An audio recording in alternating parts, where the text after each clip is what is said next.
É isso aí. Espero que você de casa tenha absorvido um pouquinho. Mas vamos voltar para o Brasil? Vamos voltar para o Brasil, porque tem declaração nova de Jair Bolsonaro. Jair Bolsonaro segue o seu retiro nos Estados Unidos após ser derrotado nas eleições do ano passado. Por lá, o presidente participa de eventos e encontros com apoiadores. Ontem, em discurso realizado em uma igreja evangélica, para variar, da cidade de Orlando, Bolsonaro comentou sua passagem pela presidência e deixou no ar uma possível candidatura em 2026.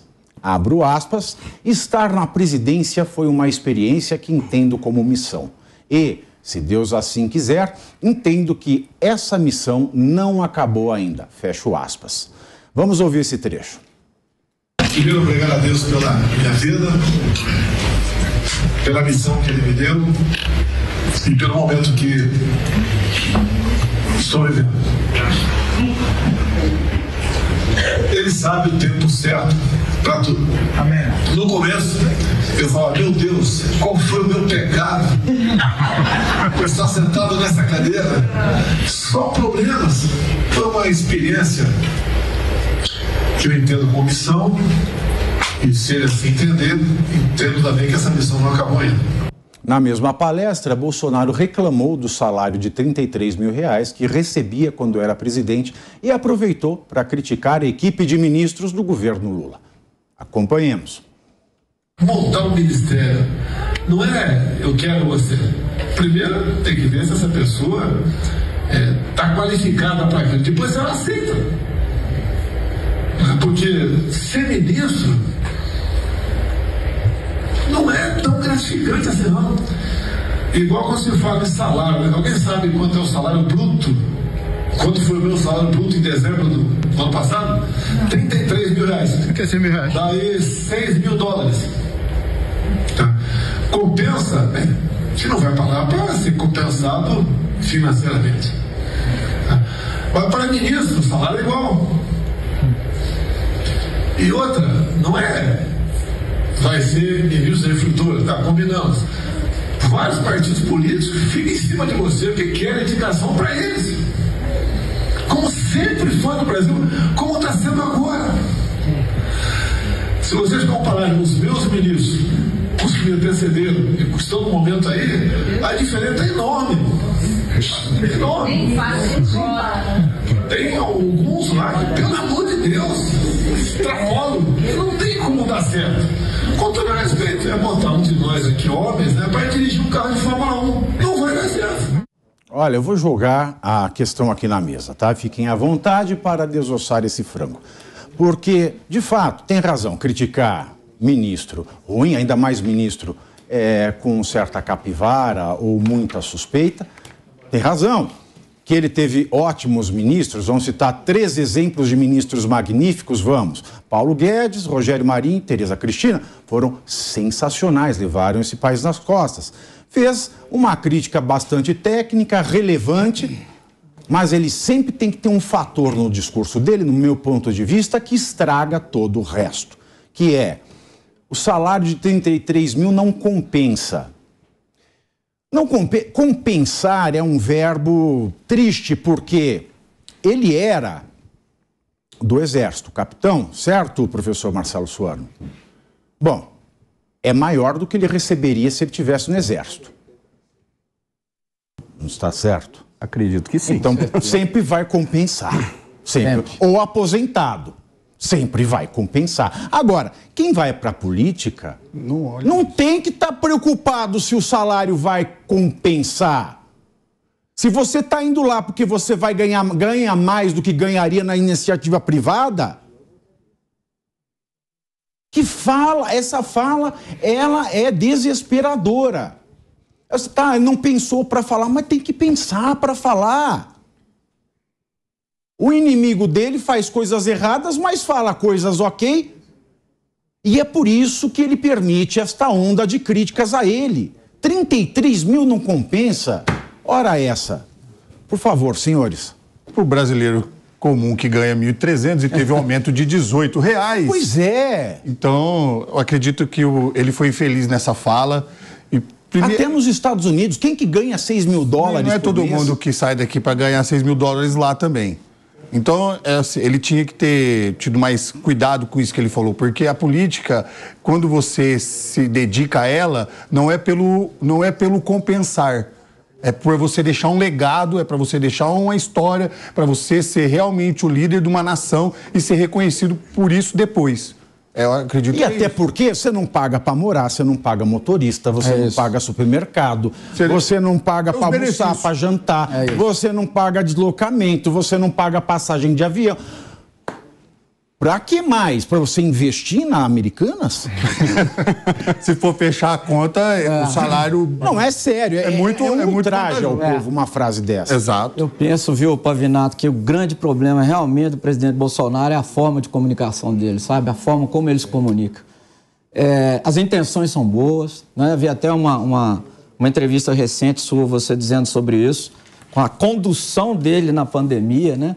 A comunicação dele em relação ao problema da pandemia foi terrível, né? Foi terrível, ele tinha que ter ficado calado, né? Calado, ele teria sido reeleito presidente da República. Ele foi o presidente que mais vacinou gratuitamente no mundo. Precisava ter entrado naquele discurso. Aí entrou no discurso e desmobilizou o Ministério de Saúde, entrou dizendo que esse remédio aqui vale. Brigou com o governador de Estado de São Paulo, rachou tudo. Quando ele, como grande líder do país, o grande líder da direita, deveria ter feito exatamente o contrário. Ali era o momento dele se mostrar um político, né?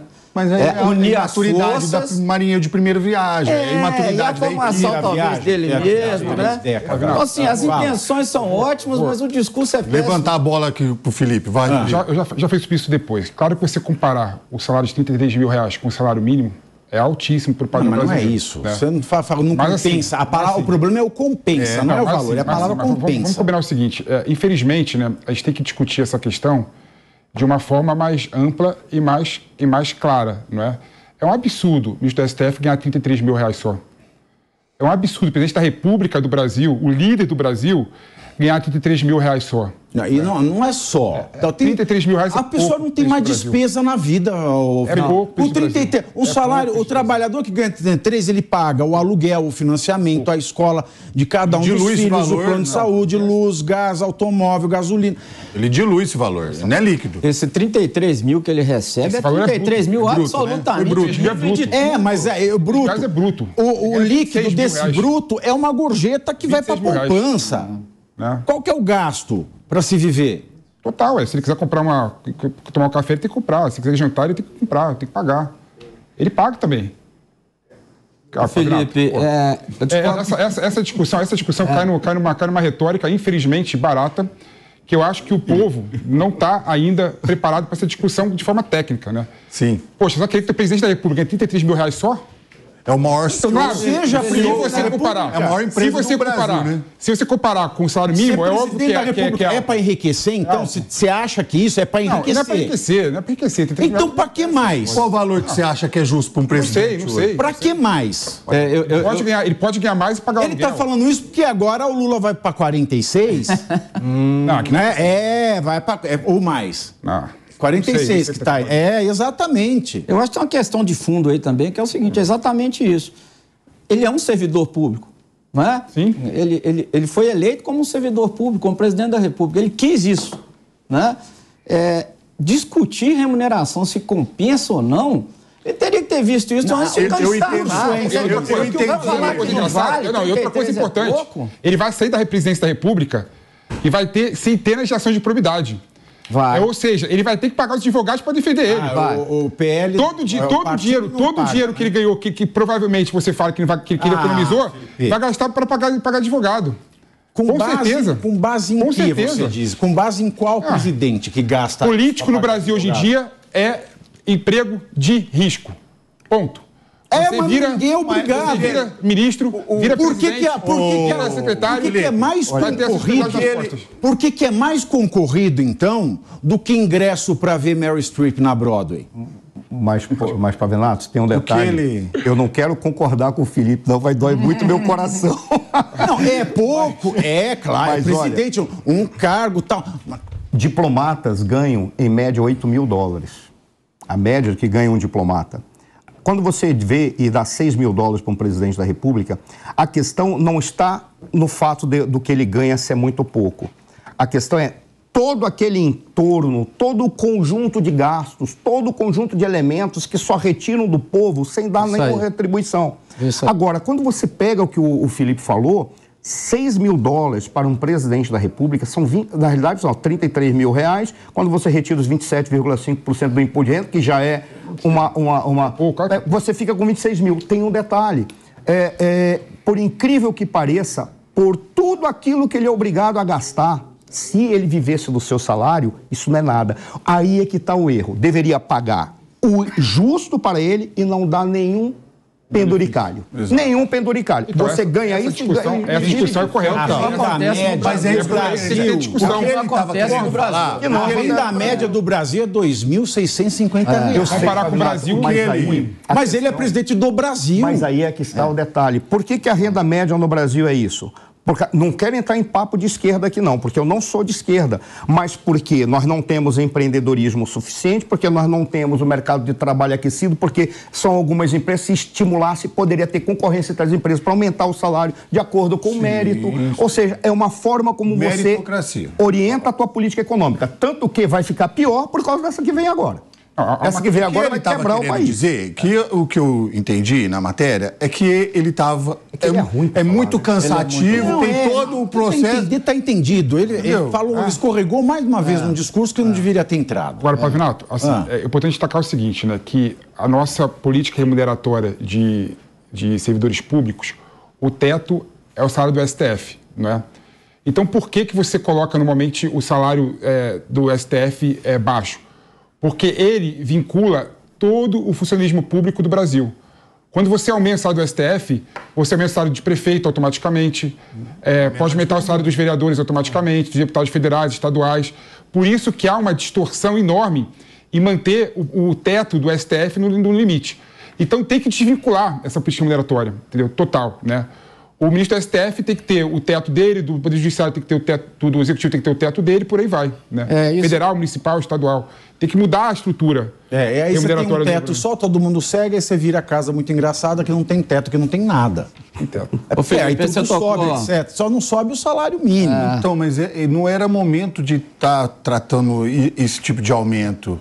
Eu acho que é o ponto, sabe? Eu acho que quando ele fala não compensa, exato. É uma forma de comunicação que eu vou lhe falar, é terrível. Até porque você olha para Brasília e você fala assim, eles não estão trabalhando bem para que o Brasil tenha, não estão trabalhando, então vamos dar um aumento para ver se ele trabalha melhor. Aí, Felipe, eu tô olhando o presidente, agora os ministros do PT, todos lá, você vê, vamos dar um aumento para ver se ele trabalha melhor. Aqui, que não vai ter nenhum problema jurídico, mas eu vou fazer. Se o Bolsonaro pedisse para Michele Bolsonaro, para ela falar em libras e ele ficasse calado, seria um show. Porque quando ele abre a boca, é impressionante, ele escolhe exatamente a palavra errada. Professor, agora uma coisa que eu quero deixar, eu queria voltar um pouquinho, porque a gente ficou só no tema do salário do presidente, da manifestação do Bolsonaro sobre o salário. Mas foi a primeira manifestação do Bolsonaro que eu vi, ele sendo efetivamente da oposição, criticando o ministério do Lula, verdade. colocando como realmente... Colocando como realmente o líder da direita. Eu vou disputar a próxima presidência da República. Ponto final, ele é o líder da oposição. Então, assim, a gente pega só um trecho do discurso dele, mas o todo foi muito bom. Não, parabéns. O Bolsonaro se coloca... colocou pela primeira vez como líder da oposição, criticou o governo Lula, criticou os ministérios, entendeu? Então, Bolsonaro finalmente acordou. É isso. Acordou um pouco tarde, mas acordou. E a direita estava ansiosa por isso, por uma declaração. É o líder da direita. Que é o que a Zambelli... o que a Zambelli reclamou. Brasil. Só que também o que eu falei, porque o Felipe foi muito claro, ele disse o problema todo, que acabei cometendo o mesmo erro daquilo que você está falando. A mídia pegou um trecho e turbinou o negócio. Eu que peguei esse trecho agora. Não, eu não gostei. Porque contamina. Por exemplo, se ele não tivesse falado isso, iam ser obrigados a falar coisa boa. Parasse por ali, né?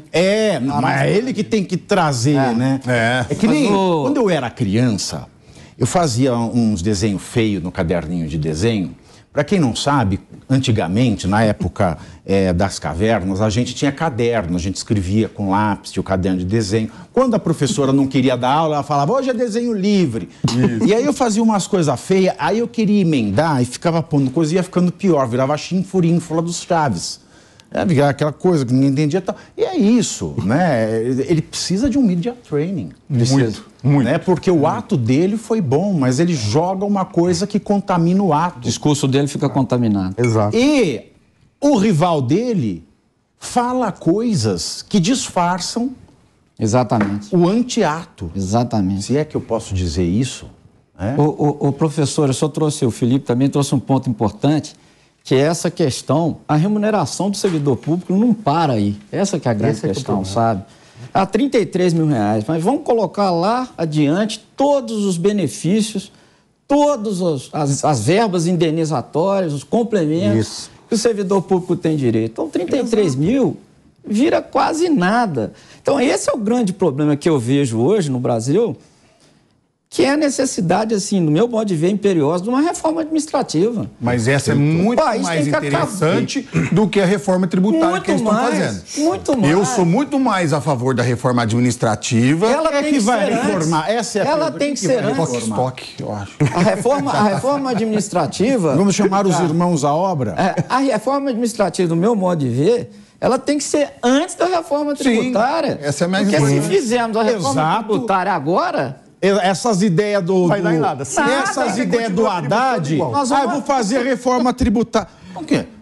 Mas sem saber quanto é que eu vou gastar, exatamente. Eu tenho que fazer uma política tributária de acordo com o tamanho e a projeção das coisas. Mas aí ele colocou 13 ministérios a mais. Exato. Ele não vai fazer reforma não vai fazer a reforma agora. administrativa. Não adianta. Não vai. Nós vamos ter Isso é uma ilusão. Engolir a reforma tributária sem a reforma administrativa. Aí ele faz uma reforma tributária que é o tamanho de um... É uma ilusão, né, Ricardo? Um tanquinho de combustível de mobilete. E terça-feira a conta vai chegar. Uma Scania. Eu acho que são reformas completamente independentes uma da outra, a tributária e a administrativa. Eu acho que dá para fazer as duas concomitantemente, né? Não dá para colocar a administrativa. Eu acho que tem precedências. E depois, não tem como. Tem. Há uma regra clara na ciência política, o professor sabe muito bem disso, que quando o presidente apresenta a reforma nos primeiros 100 dias de governo, a chance de ser aprovada é muito grande, né? Então o Lula sabe disso, o Haddad sabe disso. O Lira também. Então ele tem que colocar, a reforma tributária. O Lira já falou, não vai entrar. Não, mas tem que colocar nos primeiros 100 dias. Aí óbvio, e estes específicos estão um verdadeiro programa de auditório. Mas, é um topa-tudo por dinheiro ali. Mas olha só, a malandragem dessa reforma tributária. Isso é uma malandragem. Quando você consulta tributaristas e economistas, todos eles falam, não está caindo a tributação. A tributação vai ficar exatamente, praticamente... Ou talvez aumentar. O que fez? Simplifica-se a forma de tributar para dinamizar e o cara acreditar que o seu planejamento estratégico vai ser muito mais tranquilo. Aí o que ele vai fazer? Ele vai apresentar o planejamento estratégico e declara imposto.